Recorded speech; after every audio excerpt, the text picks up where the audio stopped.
Hey there. This is me in my heaven with a little buzz, but no, I'm not buzzed. No, no, no. The amp has a little buzz because that's what guitars do. That is what electric guitars do. And I am, I'm surrounded. It was really fun putting all these guitars together and thinking about them all morning and just thinking about the stories I wanted to tell you and tuning them all up because mostly they hang on my wall and I don't play them much. Here, I'm going to turn this off because the buzz kills me. Ah, there. I'll turn it back on when I play, but you know that's what happens when I don't have my crew. When it's just me and my crew of my wife. Yay! So today I wanna show you some of these guitars because they're very special and they have special stories. And these are the guitars that I keep at home. My road guitars are in Nashville now, so I can't show you. They're the real workhorses. They're the ones that are, yeah, precisionally tuned and and just get exactly what I want, and they work marvelously. And that's I have a Les Paul custom 1982. I love it. I put David Allen pickups in it, and it just rocks whenever I want to rock. I have a 90s silver jet, a Gretsch silver jet that rocks even harder.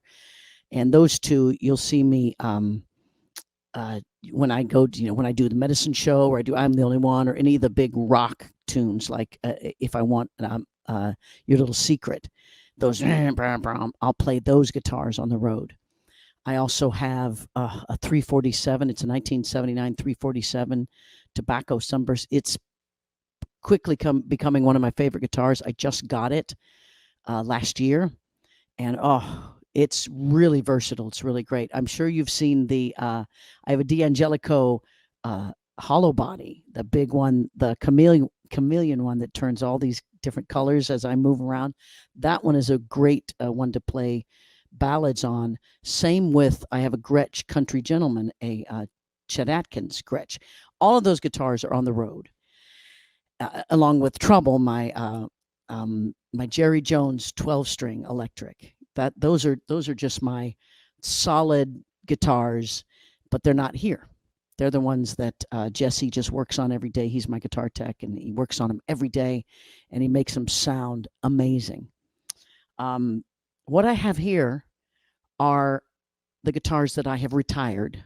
They are the guitars of my past. And oh boy, they all have stories. Like this one right here. This is the first electric guitar I ever had, and it has quite a story. If you know anything about me, the first band I ever played in Leavenworth, Kansas, was a country band, and it was called Chuck Hammersmith and the Wranglers. They changed their name to Silvertone or something. Yeah, after I left, but they were just total country band, and they asked me to come sing with them. Well, they saw me in this variety show, and anyway, they asked me to sing with them, and I did for. It seemed forever for me. I think it was maybe a few months, maybe a year, but got to know them very much. And if you went on I know that a few of you went on the hometown tour, you'll remember it started at Urban Music Store. He was like there was two music stores, Urban's and the Tune Shop. And Urban's had more of the rock stuff. It's where kind of the local bands, went and got all their stuff from. He had the professional, kind of more professional stuff. But Dave Hammersmith, you'll remember there was a guitar there that there was Chuck Hammersmith, Dave Hammersmith, and another Hammersmith was the drummer. And then there was a cousin. It was like a family band. Denny was the cousin. He played bass. And Dave Hammersmith was a really amazing guitar player. And he and Chuck, they would take guitars apart and put them back together, and they knew how they all worked. And they put this guitar together. They painted it. They put it. I think this is a car paint maybe that they put on it, but it's a purple sparkle. You'll never. It's not a. It wasn't a Fender color. They did it. So this is sort of put together with Fender parts, but then they gave it to me, and it was just super kind of them to do that. I'm gonna turn it on again. And I didn't play any electric guitars. I didn't have any. I always wanted one. I had I had my first guitar was a Stella by Harmony. It's a little beginner guitar. I traded that in for an Alvarez. I traded that in for a 12-string Gretsch 12-string, which was too big for me. I could barely play it. It was massive, but I wanted a 12-string. Then I traded that in for a 12-string Ovation, which fit me perfectly. And then I'll continue with that story. What was next? So this has a really great country sound, right? You know, I hear the train coming around the bend. That's what I first learned from the country guitar players in the bands I was in. You know, the telly always gives that nice country sound. But that's this first guitar. Now, later I went after I made some money, I bought my first electric guitar, and that was a Les Paul. It was about a 1978 Les Paul that I wish I still had, and I don't. I traded that in for when I came out here, actually, because it was too heavy. Les Pauls are ridiculously heavy, and the guitar I traded it for, I gave to Celise Henderson, so she has it, and she's got a great story. Actually, Bonnie Raitt helped me pick the guitar out. It was great, and she uses it because it was hanging on my guitar, hanging here, and I said, Celise, here, you go take this, and she's got it. So that's the lineage of that. Now, this I gave as I was graduating high school. I wasn't going to take this with me because I had my Les Paul, so I gave it to a friend in high school, David Ramos. Yeah, they were twin brothers, David and Rich Ramos, and David played the guitar, and I said, here, David, and I gave it to him because, you know, what was I thinking? I was off to do all this stuff. And then around mid 90s, I got a package, and David sent this back to me. He said, you might want this. And so it came back home, and I was very glad to have this. It's a very special guitar. It's been with me forever. And I had it worked on, had it really done up right, you know, and it sits at home because the guitars, they don't quite stay in tune. They don't have the great sound that on the road, and some of them, and sometimes the road can be a brutal place for guitars. So a lot of these precious guitars I keep at home. Now, this is going to have to be a two-part thing because I have way too many stories to tell here. But I need to do this. So I was telling you about the first Ovation that I had, and that's the one that I came out and traveled with. It was a sunburst, a dark tobacco sunburst, and I would play that in the bars. If you've ever seen pictures of me playing in the bars, I should have brought down a picture, but you know, of what it looks like. There's one in the other room. It's right by the Oscar. There's a picture of me playing, and it was a guitar that I played for years in the clubs, and man, I had it from 1970. I bought it when I was 14, so it was 1975. It's the one in the frame. Get the one in the frame. Oh, and okay. There's just so much to show you. So what happened is I was being naughty in my life, and was having an affair, and I had my guitar in the back of my car. It was driving my, okay, this is just, it gets worse and worse. No, that's not it. No. It's in like a yellow frame, and my hair is really short. No. It's one picture. I'm just singing. I think I have my hand up. It's the one my mother gave me. I know. So so it was in the back of the car, and I had gone in to see this gal, and when I came out, it was stolen. Is really what the story is about. And oh, that wasn't a good thing because that was the only guitar I had. Um, no, it's one. It's okay. It, it's okay. It's okay. It's one picture. She said, maybe we'll get it at the end. But what I did is I had to immediately go out and buy another guitar, which was very expensive, and that guitar is right behind me. So this it gave me an excuse to buy the Ovation Adamus that I always wanted. In the 80s, they had these, man, they're just massive bowls, and this is a graphite top, and the Adamus was like their elite, their highest kind of of acoustic guitar, and they had both, the sound holes here, and it's a really interesting top. That's the one. You found it, my dear.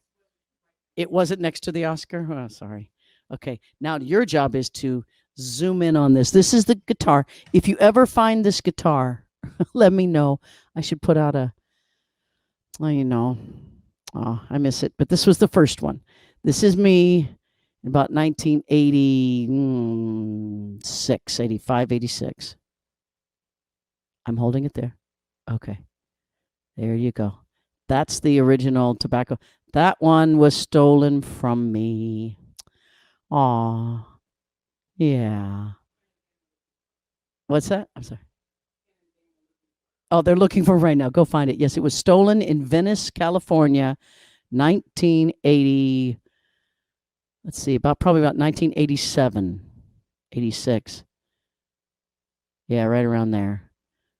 Yeah. So if anyone's seen it, after that, Tobacco Sunburst, it has a crack on the top right hand. Yeah. Yeah. So there you go. Okay, I'm gonna put it down. Okay. So then I went out and I bought this one. And this one, they did a crazy thing to it. They made it stereo. So you put a stereo plug right here on the you put two of these in, and you can run one to one channel and one to the other. And for one song, my when I first went on tour, my sound man would pan it's stereo every other string. Okay, so like the first string, he pan on one side, and then the second string on the other, and I used to play "Don't You Need," and I used to pick it like this, and so the sound would just go back and forth, and everyone would go ah.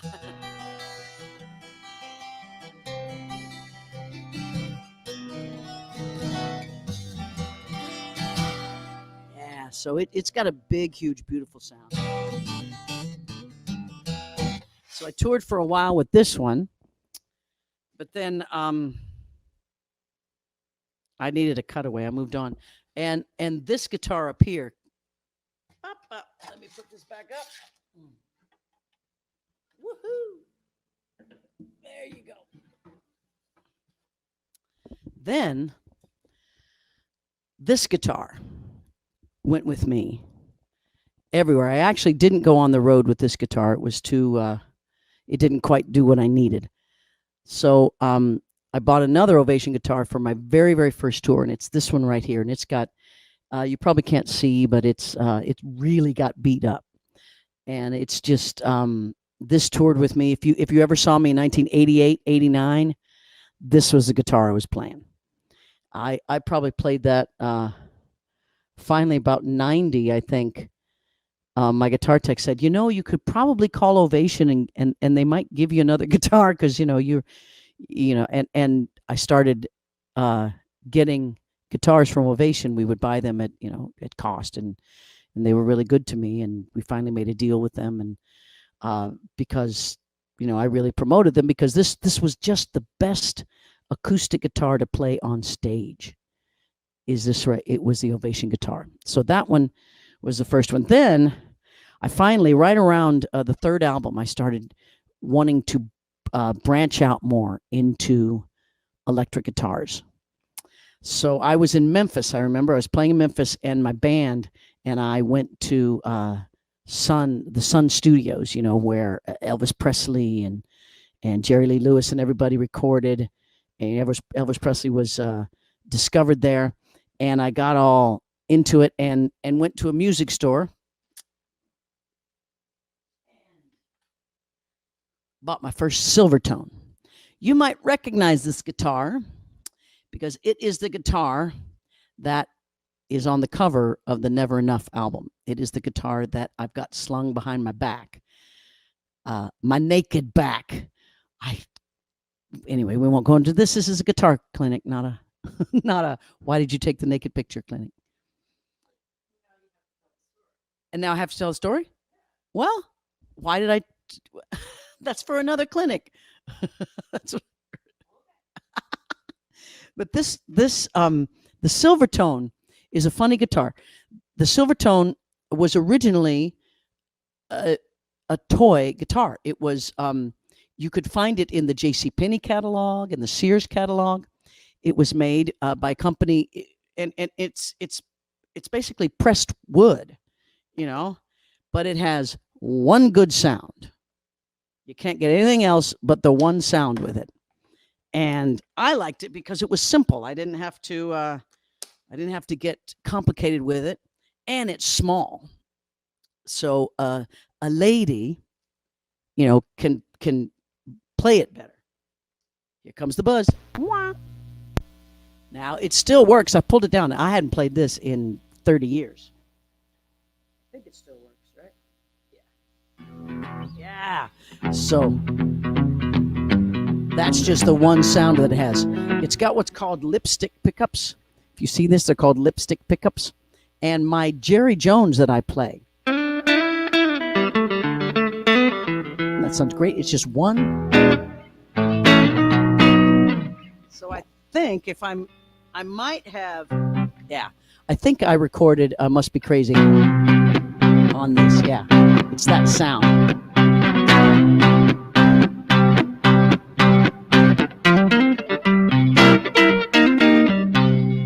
Pretty good, huh? This is a 1960s guitar. And I loved it, and I used it for a couple years. But again, one sound is basically what it basically makes that sound, and that's it. And for those of you who are even more collectors of Silvertone, yes, this has the case. It came with a case when you bought it from JCPenney or wherever you bought it from. It comes with a case that has an amplifier built in, and it's a little speaker. And I have it. It's in the garage. Of course, I should have pulled it out, but I was pulling all these out.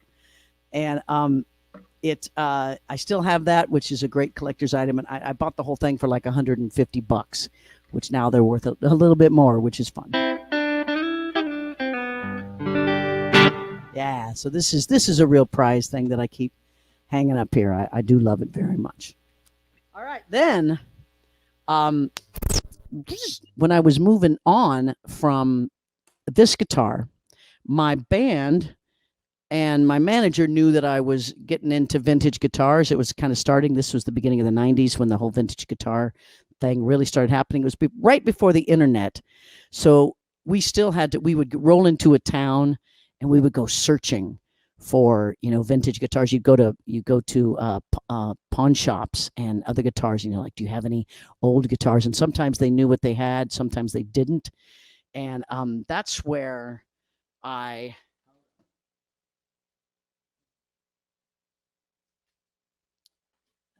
found this one.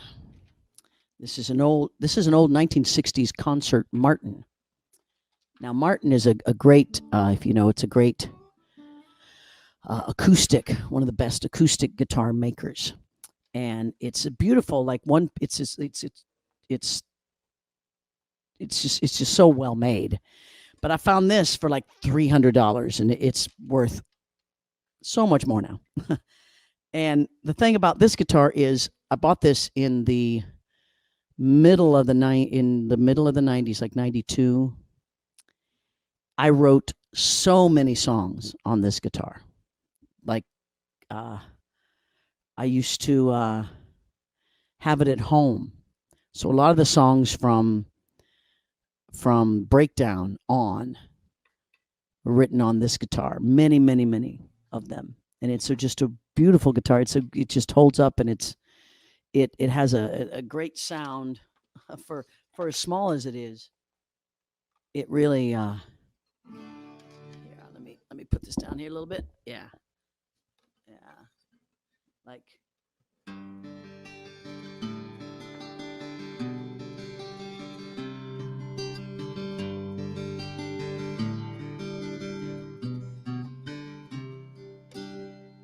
yeah, all those songs are written on this guitar.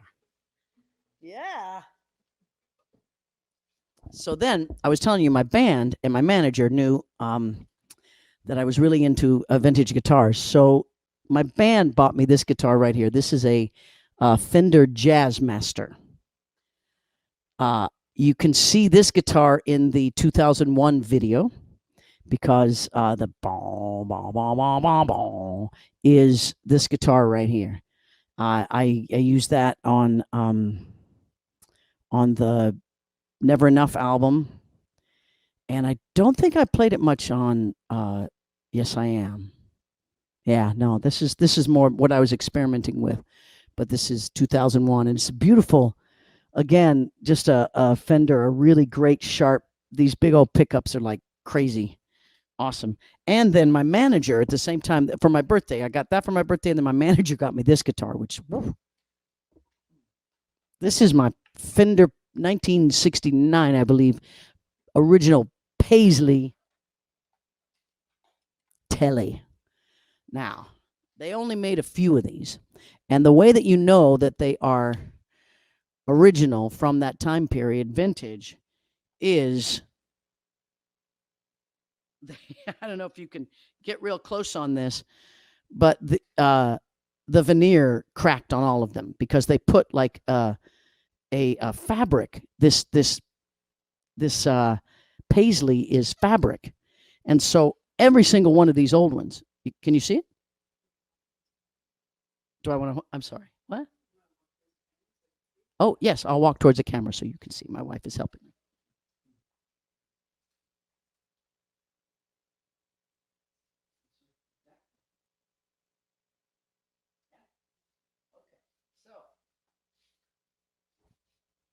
This guitar,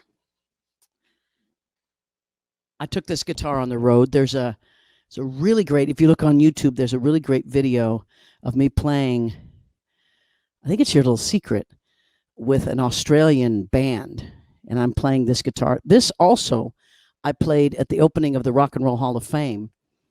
I played that, the medley, Be My Baby, and Love Child and Leader of the Pack. That's played on this guitar too. So this, this is probably one of the, it's worth it's worth more than a lot of these guitars. It's not about worth, but it's woohoo! And this guitar hung in the Rock and Roll Hall of Fame for, I think, 10 years. I just got it back because I wanted it back, because you put your guitars on loan to the Rock and Roll Hall of Fame. I myself am not in the Rock and Roll Hall of Fame, but they had they have a place for Midwestern rockers, and I'm one of the little ones. They have my boots and pants in there. Oh, that's where I left them. And they had this, but I have since taken this back and given them one of my old Ovation guitars, because I wanted to have this in my home, because I love this guitar.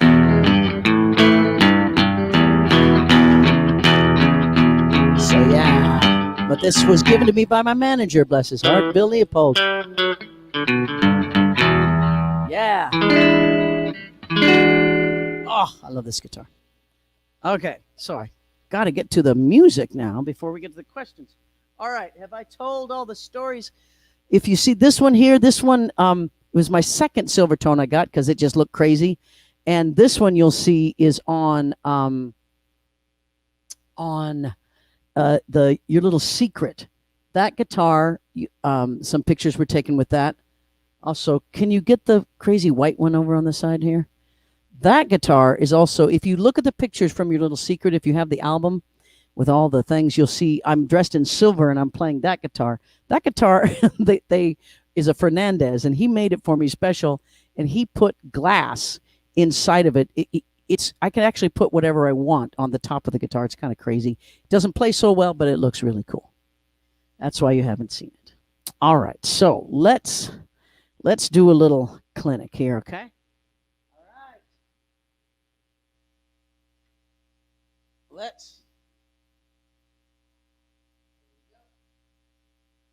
Let's pull out the one that I keep playing in all my shows now. This is the Starcaster.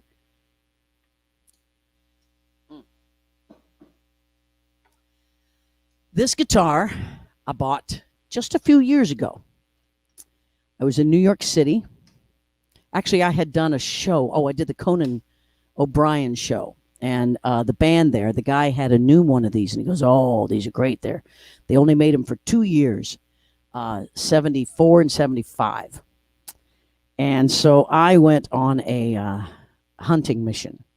Now, this is Fender's version of a semi-hollow body guitar. Gibson really made great. Gibson and Gretsch made the best semi-hollow bodies, like the 347, 357, 335s. Just all those Gibson made are the semi-hollow bodies, and they're just amazing. And that's what I have on the road is a 347. And then also the Gretsch made the Country Gentleman, and the Falcon, and so many really great semi-hollow bodies. Fender tried to jump in and make one, and they made this one for 2 years, but they didn't like it, didn't sell for some reason. But it's a really great guitar. It has, the beautiful thing about it is it has the deluxe custom neck, so it's really just, it just flows here. And then it just has a really great sound. So I discovered this. It's a little precious. I could take it on the road, but I don't need it. So I keep it at home. I decided to keep it at home, which I'm glad, because then I've been able to do these concerts from home with this guitar, and it's really just a fine instrument. They are very rare, and the reason that you see on the album of the Medicine Show, where I say the true story of redemption and a 74 Fender, it's this one right here I'm talking about, because it really inspired me to do so many of the songs. Now I was going to. You got your guitars with you, because we're gonna work on If I Wanted To. Okay. That song was played on and written on, I believe. Oh, so it was. So I did have this for Yes I Am. This guitar right here, the Jazzmaster. All right, but I think I recorded it with someone's telly, because I'm remembering a different guitar. Okay, so that little lick in the beginning is you form an A. Let's see. Yeah, you form an A. I play my A with the last 3 fingers. So you got an A chord right here, and it's the root A, and then you go to the A up here, and you just drop it down to the G. Okay? And it's just a little pick. And then you go to the D. D, same note. You're hammering on and off the G and the A. So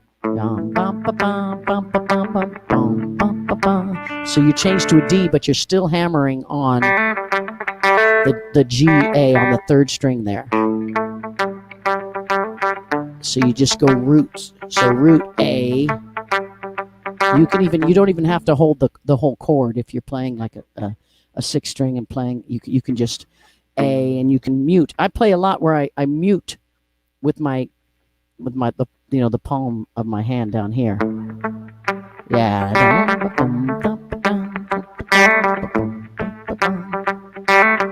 So you just practice that for a while. A to D. A D.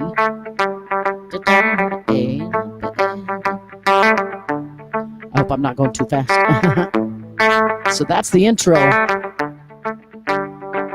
And so you can hammer on play the D, play the 3rd and the 4th string, and I count from the bottom down.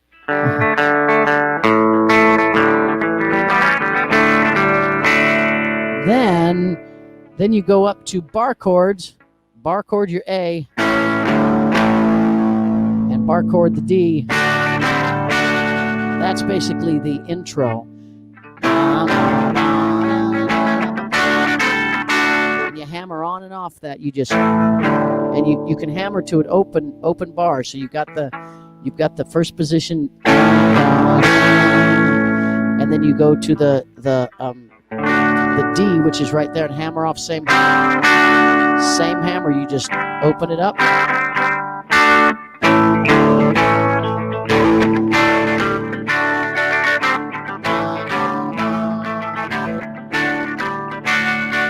If I wanted to, I could do anything right. Dance with the devil on a Saturday night. That's just A and D, back and forth, okay? Am I going fast? It's a little like help. What's that? My wife, she's like, slow down. Yep, so back and forth, A and D. And then just if you're not so much into bar chords, you can just hit those. You can go back and forth on the A's and on the open A, D. You can do the same thing there too. You just hammer on and off right there.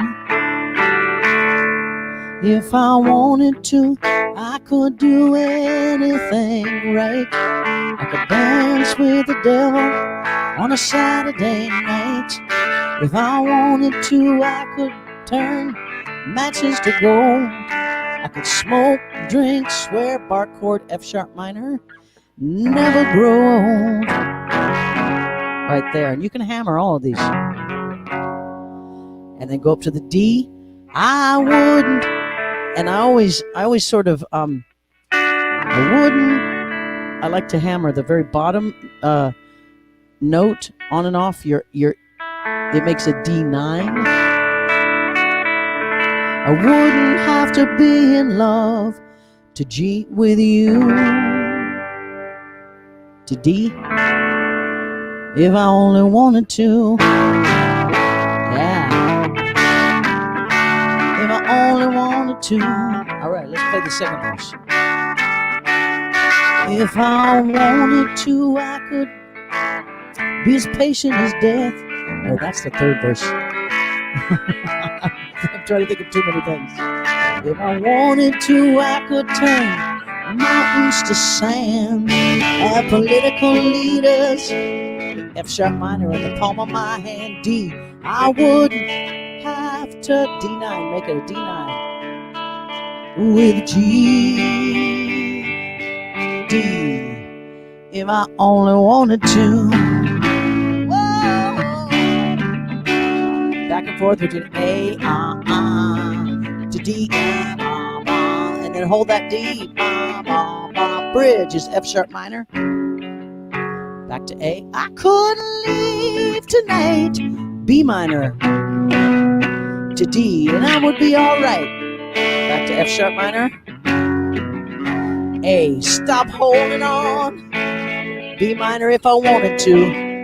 E if I only wanted to.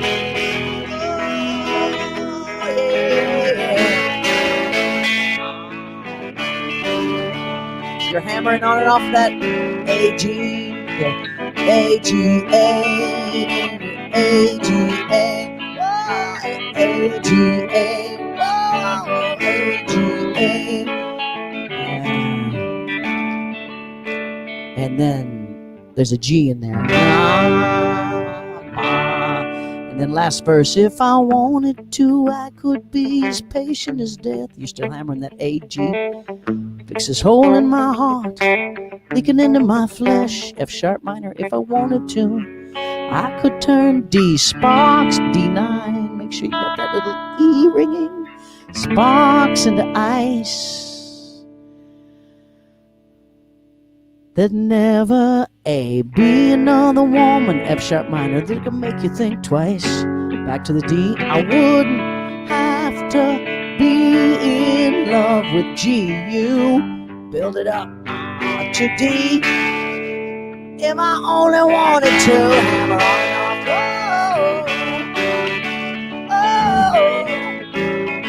yeah.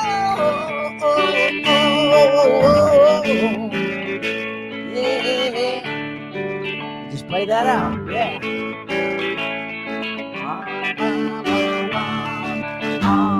G, A. That's a very quick guitar clinic, but I hope you got some of that. Most of that's hammering that G, A, and then going back and forth between the A chord, D.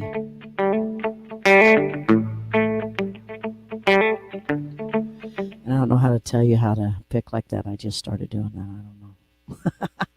So Pharaoh's going to send me questions that you guys were asking. Come on, here they are. Okay. Okay, I've got so many questions here. Okay, I'm going to pick some. What's that?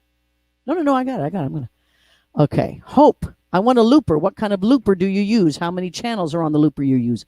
I use the Boss looper, and it's in the other room, but no, I don't want to see. Yeah, I was like, so it's, here, let me turn this off. Gosh, that drives me crazy. So the Boss looper, but you can also buy a looper. When I was first starting, if you go back to like shows 1 through 20, I think, I was just using the Boss looper that's just one little pedal, and it had one channel in and out, but you're able to add stuff on top of each other, which is cool. And that's a great way to start learning how to loop, is just the little Boss looper. I know there's different brands, but I've only used the Boss now. And then I have a larger Boss that has 3 inputs, and each of those I can loop on top of, and that's what I'm looping now. And that's what, when I go out and do my shows, my Live and Alone shows, that's what I use to loop with. Thank you, Hope. Jay Mackey, if you had to pick one from your wall, which is your favorite and why? That's impossible. I remember when we were, the fires were here, when there was a fire down the street, and I was like, oh my God, we have to evacuate. And I looked at all my guitars and I went, oh my God, I don't know which one. But maybe I might have to, can you get this one here, hon?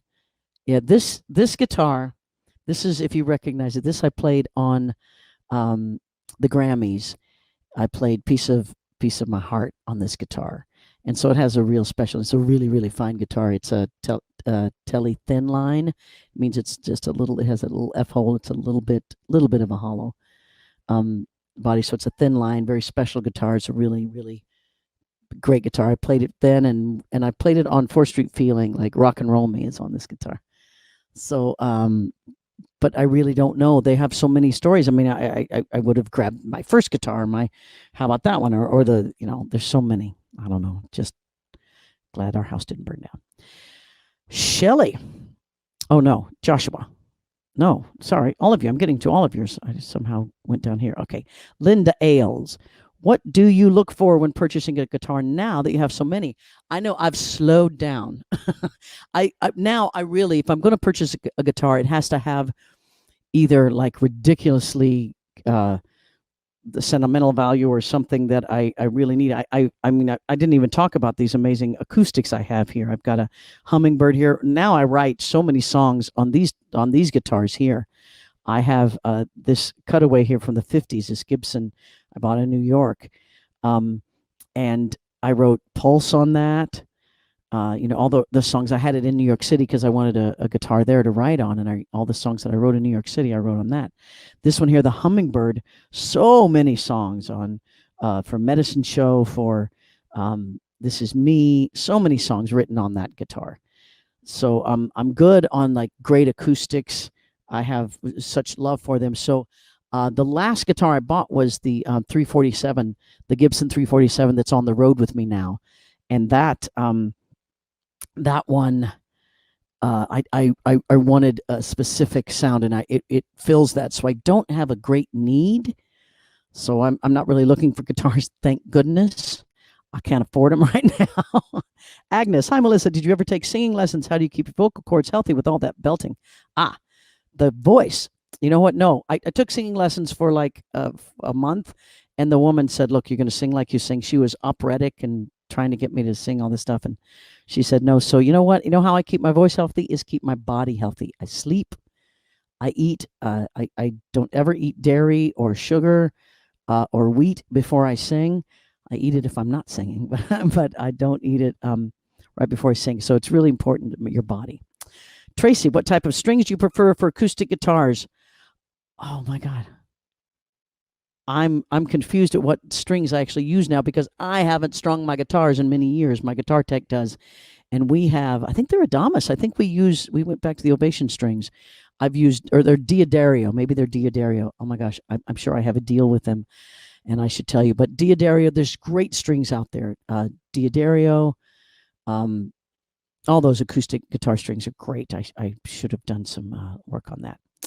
All right, so I keep going. There, that was Agnes. Tracy, nope, that's Shannon. You inspire me to self-teach myself, to self-teach myself the guitar at 12 years old. Thank you, Shannon. I hope to inspire women to play guitar more. I think women could play a lot of guitar. Karen Bryant, why did you choose an Ovation over, let's say, a Martin? Because I was already playing in bands and I needed an electric version. The Martin is beautiful, as are these acoustically in the studio. In the studio, I record with these guitars because they have just a beautiful acoustic sound. On stage, I use the Ovation guitars because you can plug them in. They don't feed back. These are going to give you a lot of problems feeding back. That's why you see a lot of people with like a rubber thing covering the sound hole up because it feeds back so much. And that's why I chose the Ovation, because they're just great on stage. Mary Oslander, I've heard you talk about small hands. I have them too. What acoustic and electric? Oh, and that's another reason I play the Ovation, because the necks are much smaller. The Hummingbird neck also on the Gibson is small, and it's nice because I do have small hands. Fender can have some really nice small things. The 347 Gibson, you kind of have to feel. It's one of the reasons I don't play an SG is because the neck is really big, and it's like and I don't like doing that. So I too like a small necked guitar because I have little bitty hands. Jennifer Fowler, happy Monday. I know you don't name your plants, but do you name your guitars? I do. The guitars that are on the road with me are named. This guitar is named Arya back when I was crazy Game of Thrones. And of course, should have ended with what Arya did. I'm not going to ruin the thing, but because this is such a forceful, great guitar, I named it Arya. Also, Daenerys is my silver jet. So that's, yes, I do name those. I don't name my acoustic guitars because I go through so many of them. So but these older ones I haven't named either. But the ones I have on the road I do name. I started naming them. That's fun. Okay. Joshua says, how do you approach playing lead on one of your tunes? Someone else like Shanks, yeah, or one of the greatest guitar players. I mean, Shanks is, he would hate it if I didn't call him one of the greatest guitar players in the world. But Shanks is one of the greatest, and I've had the greatest guitar players play with me. On the albums, on like the first album and Yes I Am, that's Waddy Wachtel, one of the greatest. He played with the Stones forever, and he's just an amazing guitar player. I've had Philip Sayce toured with me. during the lucky years and a couple of years after that. And he is a monster guitar player. He plays all over the Awakening. He's the one playing, Open Your Mind, and he's just like, yeah. And I try not to get like intimidated. I used to, but I had to learn my own way of playing and know that it's speaking through me. It's a way of speaking to you without singing. It's a way of singing to you without using my voice. It's using the guitar. And I really had to go, no, I'm not a John Shanks. I'm not a Philip Sayce. I'm a Melissa Etheridge, and I can play and I can entertain. It's not, I don't need to impress you with how fast I can play. I want to impress you. I want to make you feel things. And when I'm playing on stage and I'm playing the guitar, it's just one of my favorite things. And I want to have you feel something and move with me. That's my whole. That's a great question. So that's cool. Shelley, for someone who reads a little music but usually only chords when playing, what's a good way to begin learning lead? Excellent. Go find a beginner lead. There's so many YouTube things right now, and learn scales. It's really fundamental, but that's how I did it. You have to learn the scales, and you have to learn the different positions of the scales. And you start with the pentatonic, which is just the blues scale, and that's, you just do them over and over and do them in every single key. And I would just, ask my wife. I would sit there and I just would sit and just play over and over, and you just get all the positions down so that any key you play in, okay, this is how it is. But that's how I did it. I even got a little app that would play a little blues progression, and you could practice the blues scales too. But that's how you do it. And then you just have to, playing lead requires you to improvise and, just be in it. Oh, I'm so going over. I could just talk. I could do this for hours. So many more stories up here. Okay, Jamie, if you could have any guitar from a musician singer who is no longer with us, whose guitar would you want? Oh, that's nice. First comes to like Jimi Hendrix comes to mind, but he burned all his guitars. Then I think, Stevie Ray Vaughan, one of his amazing, he was a big Stratocaster, which I don't have my Stratocaster out here, but yeah, he was there. But then wow, that's great.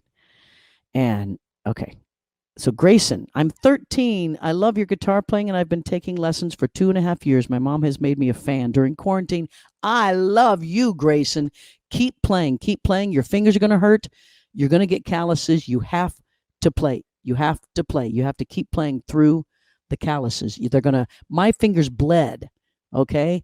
And you just keep playing, and you just got to, that's the biggest key. Once you get over that hump, boop, you got it. And just play whenever you can. Learn chords and then learn lead. And it'll take time, but just keep growing. Oh, it's perfect. Age 13 is perfect. And Pharaoh, who's working with us here, wants to know why Rickenbackers get a bad rep when they're clearly one of the coolest guitars available. Well, I don't know if you can, the very end one, can you see the very end one over there? That is the Rickenbacker I bought. It's a 12-string. And Pharaoh, I'm going to tell you right now, Rickenbackers are very difficult to keep in tune. That's why that's the one at the end. If you were watching day something, I wrote chrome-plated heart on that guitar over there because it's special. But I got to tell everybody that after I played that for us, remember I said I pulled it down and I played chrome-plated heart on it, and it was great. I came back the next day and it exploded because I hadn't tuned it up in 35 years, and the whole bottom tailpiece just broke, so I have to get it fixed now. But I put it up over there. So that's that. Oh, my friends, this was so much fun. Oh, my wife has a question. Yes.